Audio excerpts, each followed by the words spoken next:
Patram pushpam palam toyam yo me bhaktya prayashyati tataham bhakti prayadam ashnami prayadatmanah. Sudama and Krishna were best friends.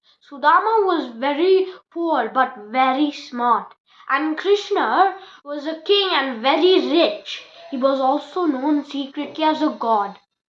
One day, Sudama's wife said, since they were so poor, Sudama's wife asked Sudama, go up to his palace and ask for some money because we are so poor. We can't even afford anything.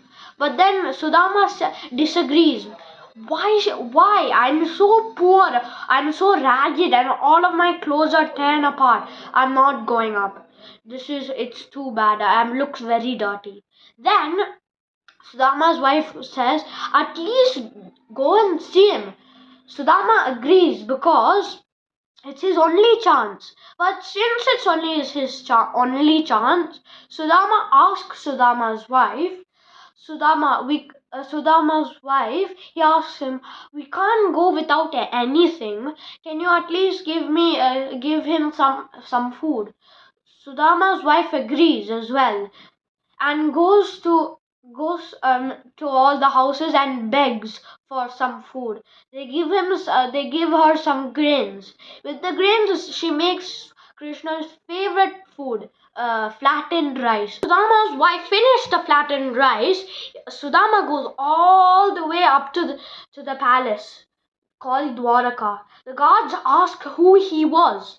And then it says he was Sudama. The guards went all the way up to Krishna's palace and said, there's someone who really wants to meet you. His name was Sudama. Once the second Krishna heard his name, he went so quickly down the stairs to see him. He hugged him very tight and brought him all the way back up to the palace. There was a very large feast. It was so big that, says Sudama, had never eaten such something so big. It made him a bit dizzy. So once he had finished, Krishna asked him, what have you brought with you? Sudama said nothing because of his shame, because he has so much, but he only brings this tiny flattened rice. It would be very shameful to give him just this much. So he lies and says, I've brought nothing. Then Krishna knows he's lying and says, I know your wife has got something with you. She wouldn't give you anything without. So then Sudama still has the shame and lies, no, nothing. She hasn't brought anything.